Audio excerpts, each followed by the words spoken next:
Hello friends, welcome to बच्चा एजुटेक। तो चलो यूनिट्स एंड डायमेंशंस के अगले लेक्चर का ले चलते हैं। यूनिट्स एंड डायमेंशंस इस पर्टिकुलर पार्ट में यूनिट्स के बारे में हमने पिछले 2 लेक्चर्स में डिस्कशन किया है। तो चलो आज हम डिस्कशन करते हैं डायमेंशन वाले पार्ट पर, ठीक है। तो चलो डायमेंशंस मतलब क्या होता है इसके बारे में समझते हैं। देखो ऐसा होता है, आपको जब भी कभी डायमेंशन एनालिसिस करना पड़ता है, डायमेंशन एनालिसिस, इसके अंदर हमेशा हमारे फंडामेंटल यूनिट्स का यूज होता है। यानी अगर कोई डिराइव्ड यूनिट में भी आपकी कोई फिजिकल क्वांटिटी का यूनिट अगर डिराइव्ड भी होगा, तो आपका पहला स्टेप है कि पहले उसे फंडामेंटल क्वांटिटीज में, फंडामेंटल यूनिट्स में कन्वर्ट करें और उसके बाद ही उसके डायमेंशंस लिखें, ठीक है। डायमेंशन लिखने के कुछ रूल्स होते हैं। पहला रूल डायमेंशन लिखने का, dimensions should be in square brackets. Dimensions कभी भी स्क्वायर ब्रैकेट में होने चाहिए। डायमेंशंस हमेशा स्क्वायर ब्रैकेट में होने चाहिए। दूसरा रूल, it should not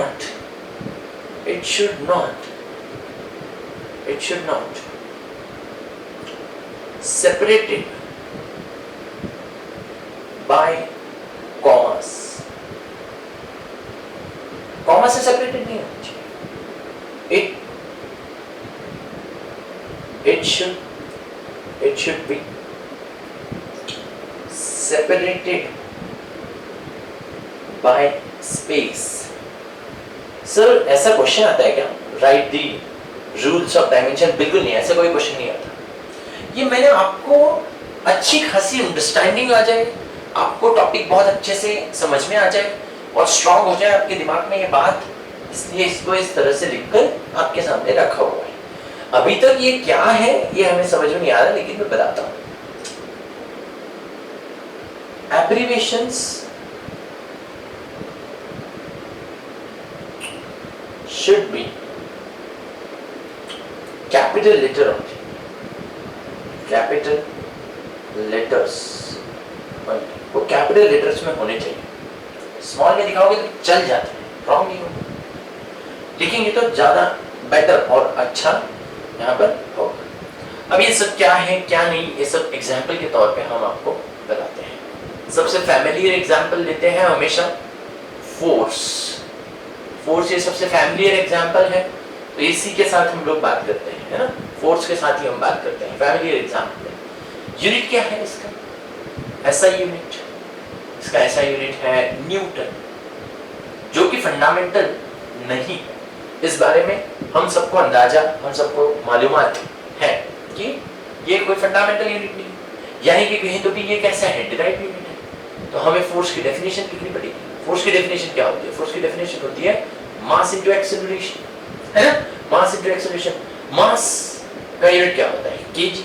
इसका यूनिट क्या होता है? मीटर पर सेकंड स्क्वायर, यानी कि न्यूटन एक्चुअल में केजी मीटर पर सेकंड स्क्वायर होता है, ठीक है। अब देखो, जो न्यूमरेटर में होते हैं, जो न्यूमरेटर में क्वांटिटीज और units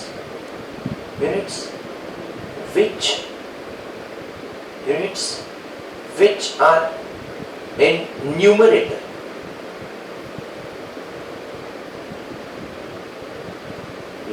are in numerator, are having positive power and which are in denominator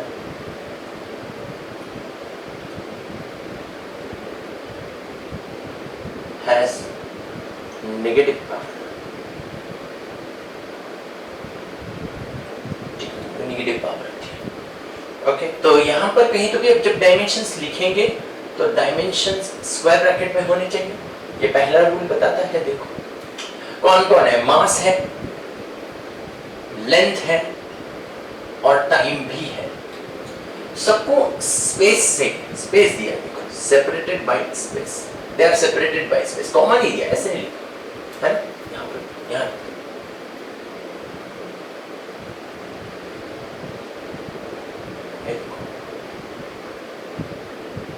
मास है, लेंथ है और टाइम। ऐसा ब्रैकेट यूज नहीं किया, उसके बाद में ऐसा ब्रैकेट यूज नहीं किया, और फिर और भी कोई ब्रैकेट्स होते हैं एक्सेट्रा एक्सेट्रा, तो ये यूज नहीं करने चाहिए, ये पहला बताता है। करेक्ट होने चाहिए स्क्वायर ब्रैकेट, स्क्वायर ब्रैकेट होंगे तो ये बिल्कुल सही है। उसके बाद में दूसरी बात, सेपरेटेड बाय स्पेस, कॉमा से नहीं होने चाहिए, यानी आप ऐसे नहीं करोगे कि मास कॉमा लेंथ कॉमा टाइम। अगर आप स्पेस नहीं भी दोगे तो भी चलेगा, स्पेस नहीं दोगे तो भी चलेगा, आप ऐसे लिखोगे ना MLT तो भी चलेगा, लेकिन कॉमा से सेपरेशन नहीं होना चाहिए। एब्रीविएशन शुड बी कैपिटल, मतलब small m, small l, small t, ये डायमेंशन में नहीं होना चाहिए, कैपिटल लेटर्स होने चाहिए, थोड़ा ज्यादा करेक्ट आता है। दूसरी बात, न्यूमरेटर में कौन है, मास न्यूमरेटर में एक बार, मास एक बार न्यूमरेटर में है, लेंथ एक बार डिनोमिनेटर में नहीं है, न्यूमरेटर में ही है, और टाइम 2 बार है और डिनोमिनेटर में है, यानी हम लोग यहाँ पर -2। तो ये बहुत सिंपल और बहुत अच्छी बात हमारे सामने आ गई, that is m1 l1 t-2। समझ में आ गया? This are the dimension of force, ये फोर्स के डायमेंशंस हैं, ये फोर्स के डायमेंशंस हैं, ठीक है? समझ में आया? बहुत थोड़ा थोड़ा, लेकिन सर समझ में आ गया। मान लो हम दूसरा एग्जांपल आपको दे देते हैं, दूसरा एग्जांपल मैं आपको यहाँ पर दे देता हूँ, मान लो एक्सेलरेशन दे देते हैं, है ना? दूसरा एग्जांपल दे दिया एक्सेलरेशन, एक्सेलरेशन का ऐसा यूनिट लिखो, एक्सेलरेशन का ऐसा यूनिट मीटर पर सेकंड स्क्वायर, है ना, मीटर पर सेकंड स्क्वायर। अब मीटर लेंथ है, लेंथ कितनी बार, एक बार, न्यूमरेटर में कितने बार, एक बार, है ना, और डिनोमिनेटर में 2 बार टाइम, ऐसे लिखो, है ना? और आप ऐसे भी लिख सकते हो कि यहाँ मास 0 है, लेंथ एक बार है, टाइम -1। इन दोनों में से कैसे भी लिखो तो फर्क नहीं पड़ता। बहुत सारी जगहों पर, बहुत सारे टेक्स्ट बुक्स में ऐसे भी देखने को मिलेगा, LT⁻², तब ⁻1 हो ना हो, हम लिखे नहीं लिखे उससे कोई फर्क नहीं पड़ता, इसलिए हम इसको लिखेंगे तो भी चलता है, इसको नहीं लिखेंगे तो भी चलता है। और छोटा और थोड़ा आसान वाला आपके लिए ले लेते हैं, वेलोसिटी, वेलोसिटी या स्पीड, वेलोसिटी या फिर स्पीड। ऐसा यूनिट क्या होता है, ऐसा यूनिट क्या होता है वेलोसिटी का या स्पीड का? ऐसा यूनिट होता है मीटर पर सेकंड। मीटर कितना, मीटर मतलब लेंथ एक बार, है ना, टाइम एक बार, LT, या फिर आप ऐसे लिख सकते हो स्क्वायर ब्रैकेट में L और T 1 बार, है ना, या फिर आप ऐसे भी लिख सकते हो m0 l1 t1 square bracket. आप इन तीनों में से कोई सा भी वे यूज कर सकते हो, कोई सा भी वे इस्तेमाल कर सकते हो अपने डायमेंशंस लिखने। समझ में आ गया? तो ये था डायमेंशन वाला पार्ट। कहीं तो भी डायमेंशंस का क्या रूल्स होने चाहिए, किस तरह से हमने इसे लिखना चाहिए, इसको एकदम बेसिक लेवल पर जाके आपको बता दिया और कुछ बेसिक एग्जांपल्स भी दे दिए। चलो और भी कुछ एग्जांपल्स लिखते हैं, और भी कुछ एग्जांपल्स लिख लेते हैं, और भी छोटे मोटे एग्जांपल्स इसके ऊपर बेसिस पे लिखते हैं। पावर लिखता हूं मैं, पावर, नया एग्जांपल आगे से। पावर हम सब जानते हैं, पावर मतलब अल्टीमेटली वर्क अपॉन टाइम। कितना वर्क पर यूनिट टाइम में आप करते हो वो आपकी पावर हो जाती है ना। जिसके पास ज्यादा पावर होगी वो ज्यादा काम कर पाएगा, कम समय में कर पाएगा, है ना। तो ये होता है power, that means work upon time. Work का ऐसा यूनिट क्या है, ऐसा यूनिट के बारे में अगर बात करें तो ऐसा यूनिट क्या है, ऐसा यूनिट, इसका ऐसा यूनिट है जूल्स, इसका है second, joules per second is nothing but power. Sir logically सोचा जाए तो पावर का यूनिट क्या होना चाहिए, ऐसा यूनिट, पावर का ऐसा यूनिट होना चाहिए वैट। आप लोगों को अगर नहीं पता है तो आज से याद रखना, वैट ये उसका ऐसा यूनिट होता है पावर का। हमारे पास में जो इलेक्ट्रिसिटी का बिल आता है इसमें सारे किलोवाट में दिए हुए वैल्यूज होते हैं। ठीक से देखना, ठीक से पढ़ना, सब बातें अगर आप पढ़ोगे तो फिर आपको मजा आएगा सुनने में, समझने में। अच्छा लगता है। तो ये जूल्स पर सेकेंड्स में भी जूल्स ये एसआई यूनिट नहीं है। एसआई यूनिट में हमारे पास में डिराइव्ड यूनिट है, फंडामेंटल यूनिट नहीं है। अगर ये फंडामेंटल यूनिट नहीं है तो फंडामेंटल में कन्वर्शन करना पड़ेगा। तो क्या लिखेंगे, force into displacement divided by time, ऐसा हो जाएगा। इसी को ऐसे लिख सकते हैं। फिर से बात आती है फोर्स नहीं तो मास into acceleration into displacement upon time, simple. अब क्या हुआ, मास का यूनिट है केजी, इसका यूनिट है मीटर पर सेकंड स्क्वायर, इसका यूनिट है मीटर, इसका यूनिट है सेकंड्स। तो कहीं तो भी हम इसको ऐसे लिख पाएंगे कि ये KG metre square per second का क्यूब हो गया, है ना, KG metre square per second का क्यूब। ये हो गया आपका वैट का फर्क। ये है आपका डिराइव्ड क्वांटिटी, डिराइव्ड, ये आपका डिराइव्ड क्वांटिटी हुआ, डिराइव्ड यूनिट हुआ। ये उसका फंडामेंटल कन्वर्सेशन, ये उसका फंडामेंटल कन्वर्सेशन, ये फंडामेंटल में कन्वर्ट कर दिया उसको, सिंपल। अब यहाँ पर क्या होगा, m1 न्यूमरेटर में एक बार, है ना, m1 और L2 न्यूमरेटर में लेंथ 2 बार और टाइम डिनोमिनेटर में 3 बार। जो चीज डिनोमिनेटर में होती है उसको हम लोग इस तरह से लिखते हैं, -3। समझ में आ गया? तो बहुत आसान था। देखो ये डायमेंशंस, इसे कहते हैं डायमेंशन। ये डायमेंशंस लिखने के लिए हमें किसी भी फिजिकल क्वांटिटी की छोटी बड़ी कच्चा चिट्ठा जो उसका होता है, पूरी डिटेल्स हमको मालूम होनी चाहिए और वो कुछ इस तरह से हमारी आंखों के सामने हमको देखने को मिल रही है। ठीक है, एक और छोटा सा एग्जांपल, बहुत छोटा सा एग्जांपल एक और ले लेते हैं, प्रेशर। प्रेशर प्रेशर प्रेशर ठीक है, प्रेशर क्या होता है? प्रेशर होता है फोर्स डिवाइडेड बाय एरिया, है ना। इसका एसआई यूनिट अगर हम देखा जाए, एसआई यूनिट, इसका एसआई यूनिट अगर मैं आपको बताऊंगा तो होता है पास्कल्स। इसका एसआई यूनिट होता है पास्कल्स। अल्टीमेटली एसआई यूनिट अगर हम लोग डेरिवेशन के लिए डिराइव्ड यूनिट है, क्योंकि ये फंडामेंटल नहीं है पास्कल, तो इसको मैं पहले भी बता चुका हूँ। फोर्स मतलब न्यूटन और ये होता है पर मीटर स्क्वायर, न्यूटन पर मीटर स्क्वायर। फिर से बात आती है कि हम इसको कन्वर्ट करेंगे। कन्वर्ट क्यों करेंगे? क्योंकि mass into acceleration upon area. Mass होता है केजी, एक्सेलरेशन होता है मीटर पर सेकंड स्क्वायर और ये है आपका मीटर स्क्वायर। 1 मीटर स्क्वायर से मीटर कट गया, बचा kg per metre into second square. Dimensions कैसे बनेंगे? मास एक बार है न्यूमरेटर में, लेंथ एक बार है लेकिन डिनोमिनेटर में, टाइम 2 बार है लेकिन डिनोमिनेटर में। ये देखो ये नेगेटिव साइन बताते हैं न्यूमरेटर में कि डिनोमिनेटर में, और ये कितनी बार है? सेकंड सेकंड 2 बार, तो 3 बार था। जब 3 बार था तो 3 बार। समझ में आ गया सबको? होपफुली आपको ये दोनों एग्जाम्पल भी समझ में आते होंगे। बहुत आसान थे, बहुत इजी थे और अच्छे थे। आगे बढ़ते हैं। सर मास, लेंथ और टाइम बस इसी में होते, ऐसा जरूरी नहीं होता। ऐसा जरूरी नहीं होता कि लेंथ, मास और इसमें ही होते। कुछ फिजिकल क्वांटिटी अलग भी होते हैं, जैसे कि चार्ज। इसके बारे में हम लोग बहुत डिटेल में बाद में पढ़ेंगे जब मेरा हेडिंग होगा इलेक्ट्रोस्टैटिक्स, तब आपको चार्ज इतने डिटेल में पढ़ाऊंगा, आपने आपके लाइफ में कभी सोचा नहीं होगा इतनी डिटेल में कोई इलेक्ट्रोस्टैटिक हमको पढ़ा सकता है। मतलब मैं ये नहीं बोल रहा कि बाकी टीचर्स पे कंपैरिजन बहुत अच्छा टीचर, ऐसा नहीं है। मुझे बाकी टीचर्स का मैं पूरा रिस्पेक्ट करता हूँ कि वो लोग कैसे पढ़ाते हैं, वो लोग भी बहुत अच्छा पढ़ाते होंगे, बट मुझे अपने आप पे एक कॉन्फिडेंस है। मेरा रिजल्ट अब तक जो आता रहा है उस रिजल्ट पर कॉन्फिडेंस है कि अल्टीमेटली इलेक्ट्रोस्टैटिक्स, जरूरी नहीं सिर्फ इलेक्ट्रोस्टैटिक, बहुत सारे और चैप्टर्स, लेकिन इलेक्ट्रोस्टैटिक पे तो आपको मजे ही आएंगे। देखो सर्कुलर मोशन, ग्रेविटेशन, ये चैप्टर्स बहुत आसान होते हैं रियल लाइफ में। ये पेन यहाँ से ऐसे गिर गया, ग्रेविटी की वजह से गिर गया, हम देख सकते हैं, हम उसे इमेजिन कर सकते हैं। इसको पढ़ाना उतना हार्ड नहीं होगा।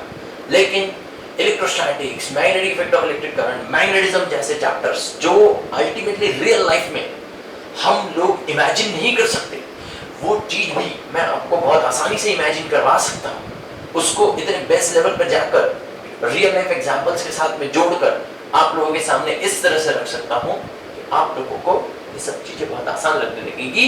और इंपॉर्टेंटली उसके जेडब्ल्यू और एनडब्ल्यूटी के क्वेश्चंस भी आप पढ़ते वक्त, इवन इफ कि वो वर्ड प्रॉब्लम्स होंगे, हमको समझ में आएंगे, बहुत आसानी से समझ में आएंगे। ठीक है, तो ये देखते हैं। चलो फिलहाल चार्ज मतलब क्या ये नहीं समझाता हूँ कि चार्ज के डायमेंशंस कैसे फाइंड आउट किए जाते हैं।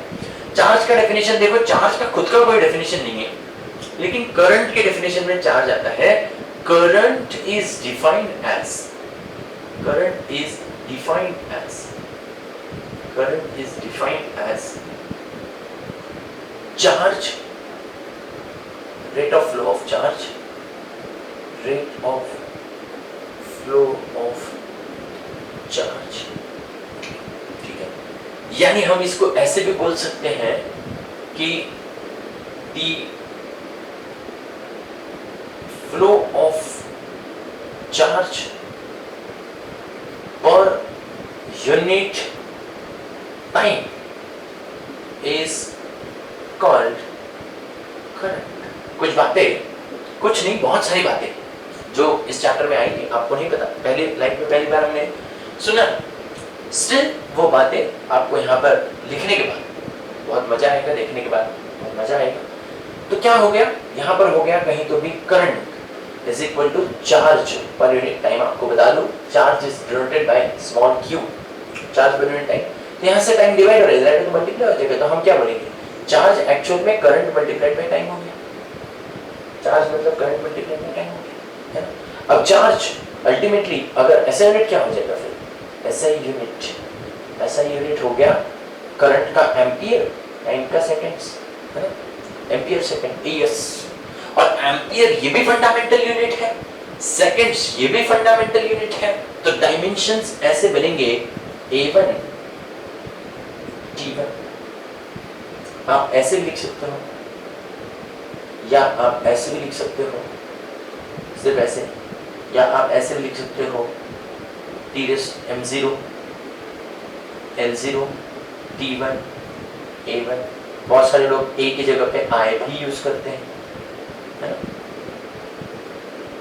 तो ये होता है कि जरूरी नहीं है कि हर बार लेंथ, मास और टाइम यही पार्टिसिपेट करेंगे, जरूरी नहीं होता। कहीं तो भी ampere, seconds, M0 L0 T1 A1 ये लोग भी यहाँ कहीं तो भी पार्टिसिपेट करते हैं।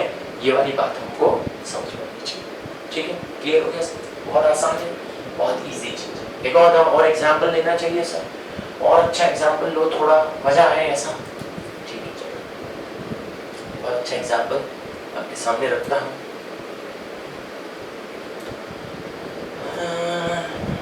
7th नंबर का एग्जांपल आपके सामने रखता हूँ, मोमेंटम। फिर से एक नया वर्ड, नया तो नहीं है, 10th स्टैंडर्ड में हमने सीखा है मोमेंटम, है ना।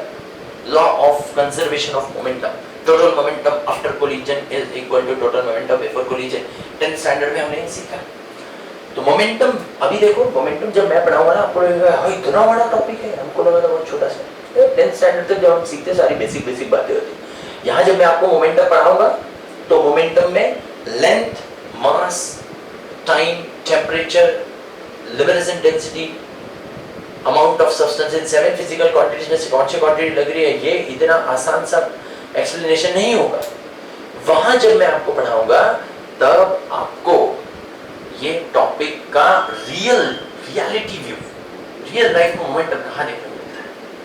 फोर्स, हमको रियल लाइफ में फोर्स कहाँ देखने को मिला, एक वर्ड था सर, इसको हमको मूव करना था, दो लोगों ने मिलकर उसको पुश किया, पुश इज अल्टीमेट फोर्स, हमको देखने को मिला। लेकिन मोमेंटम कब आपने आपके लाइफ में देखा, इसका रियल इमेजिनेशन, एक रियल व्यू आप लोगों को किस तरह से आना चाहिए वो मैं आपको बताऊंगा। फिलहाल के लिए मैं आपको सिर्फ मोमेंटम की डेफिनेशन बता दूं। मोमेंटम की डेफिनेशन होती है, मोमेंटम इज डिफाइंड एज, जो नया है वो बताने की जरूरत पड़ती है। Momentum is defined as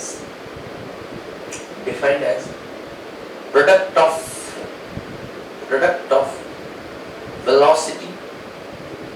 velocity and mass और velocity का product. Momentum is denoted by actually p, small p, and which is nothing but equal to m into mass और velocity का मल्टीप्लिकेशन होता है, उसे बोलते हैं हम मोमेंटम। तो ऐसा यूनिट क्या हुआ, ऐसा यूनिट मास का बन गया kg, और इसका कितना बना, इसका मीटर पर सेकेंड, मास और मीटर पर सेकेंड, ठीक है। केजी के लिए क्या लिखेंगे, केजी के लिए लिखेंगे m1 क्योंकि न्यूमेरेटर में ये किधर है? ये है L1, न्यूमरेटर में है, डिनोमिनेटर में कितना है? माइनस। समझ में आया? ठीक है, ये बहुत आसान है। सर क्या कोई दो फिजिकल क्वांटिटी के डायमेंशन एक जैसे हो सकते हैं? हाँ, अगर उनका मीनिंग सेम है तो उन दोनों के डायमेंशन एक जैसे हो सकते हैं। अगर उनका मीनिंग क्या है? सेम है, तो उन दोनों के डायमेंशन कैसे हो सकते हैं? एक जैसे हो सकते हैं। जैसे कि जो मोमेंटम के डायमेंशंस होते हैं वही इंपल्स के डायमेंशन होते हैं।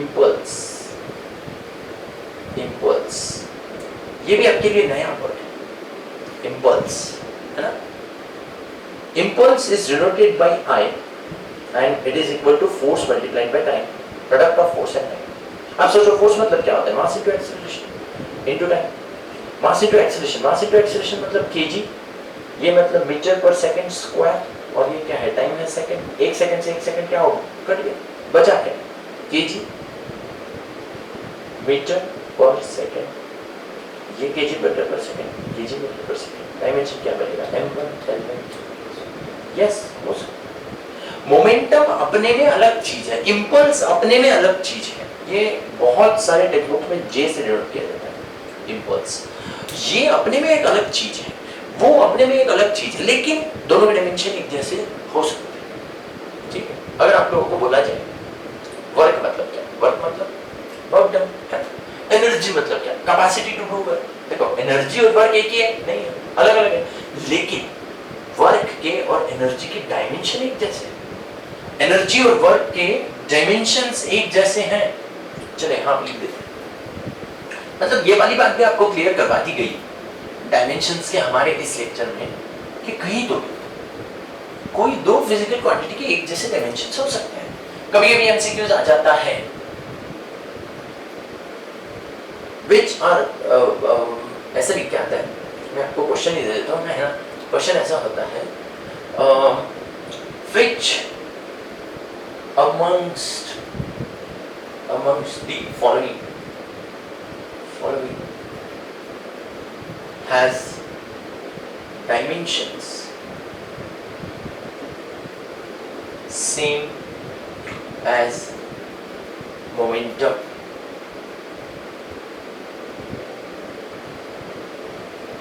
Option A, kinetic energy. Option B, force. Option C, impulse.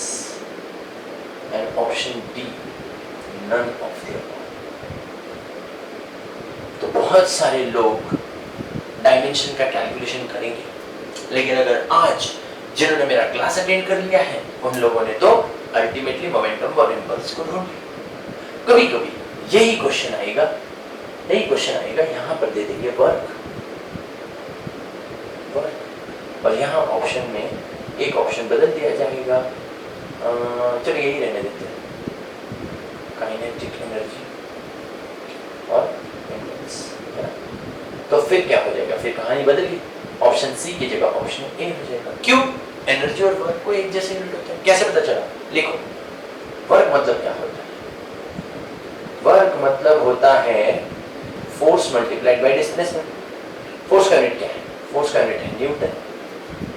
S displacement का यूनिट क्या है? मीटर। अच्छा, न्यूटन इनटू मीटर। न्यूटन मतलब क्या हुआ? मास इनटू एक्सेलरेशन, और ये वाला मीटर। मास इनटू एक्सेलरेशन मतलब केजी, मीटर पर सेकंड स्क्वायर इनटू ये वाला मीटर। तो कितना हो गया? KG metre square per second square. ठीक, डायमेंशन क्या बनेंगे? डायमेंशन बनेंगे m1 न्यूमरेटर में, l2 न्यूमरेटर में, t-2 न्यूमरेटर में। डिनोमिनेटर में है इसलिए इसका नेगेटिव लिख दिया। ठीक है, अब एनर्जी के यहाँ पर बता देता हूँ। एनर्जी का यूनिट भी जूल्स है, काइनेटिक एनर्जी और पोटेंशियल एनर्जी, कोई सी भी एनर्जी हो, अल्टीमेटली यूनिट क्या है? जूल्स है। एनर्जी अल्टीमेटली क्या लिखा जाएगा? एनर्जी के लिए हम लोग मान लो 1/2 mv² ऐसा लिख देते हैं। तो कितना हो जाएगा? मास के लिए kg, इसका हो गया metre square per second square. Dimension क्या बनेगा? m1 l2 t-2। देखो ये वाले डायमेंशन इधर काइनेटिक एनर्जी के फॉर्मूले के साथ गए आप बोलेंगे नहीं पोटेंशियल एनर्जी के फॉर्मूले के साथ जाना चाहिए था, अरे पोटेंशियल एनर्जी के साथ भी करवा देता हूँ। पोटेंशियल एनर्जी होता है mgh, mgh है ना, mgh। तो m is kg, this is meter per second square because acceleration due to gravity भी होगा ना, due to gravity ही सही but acceleration है ना, और height मतलब मीटर, तो मीटर इंटू मीटर कितना हो गया, metre square, kg metre square per second square. समझ में आ गया? तो यहाँ क्या हुआ, यहाँ पर भी डायमेंशन क्या बनेंगे, मास का m1 L2 T - 2। देखो बहाने से मैंने आप लोगों को potential energy, kinetic energy, total energy, ultimately addition of energy and potential energy और वर्क डन, इन सबका डायमेंशंस आपको यहाँ पर बता दिया। ठीक है, अब बहुत सारे लोगों को ये सवाल होगा कि पोटेंशियल एनर्जी और काइनेटिक एनर्जी कहाँ गए, टोटल एनर्जी के डायमेंशंस कौन से होंगे। एक और क्वेश्चन यहाँ पे लिखता हूँ, एक और क्वेश्चन लिखता हूँ। If total energy is a sum of kinetic energy plus potential energy, then dimension of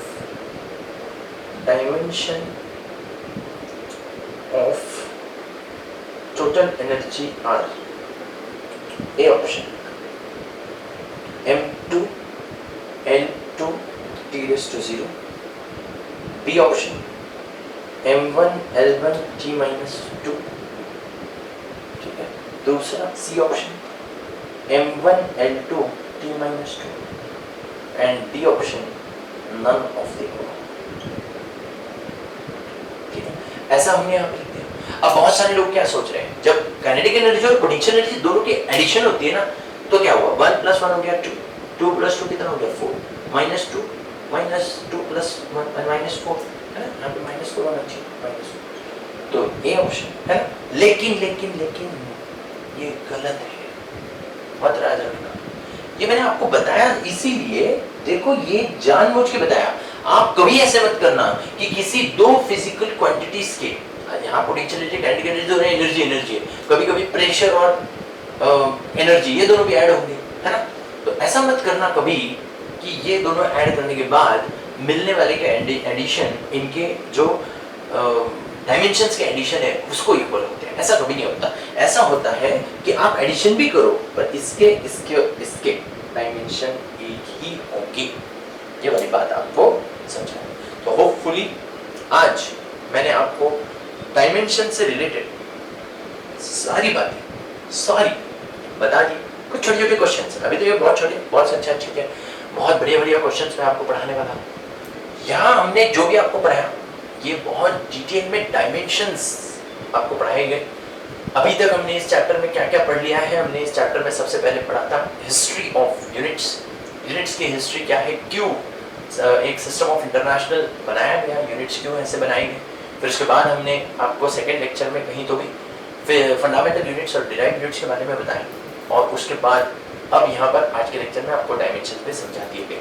even if ये बहुत छोटा और एक फर्स्ट नंबर का चैप्टर है, लेकिन आप लोगों को उतनी ही डिटेल में पढ़ाया जाएगा कि जैसे कि ये एक बहुत मेजर का चैप्टर हो। थैंक यू सो मच, हमारे साथ ऐसे ही जुड़े रहिए और बच्चा एजुटेक के इस ऐप को लाइक कीजिए, शेयर कीजिए और हमारे इन वीडियोस को जरूर सब्सक्राइब कीजिए। Thank you so much. मैं रवि भाटी सर आज के लेक्चर को यहीं पे स्टॉप करता हूँ। Thank you so much.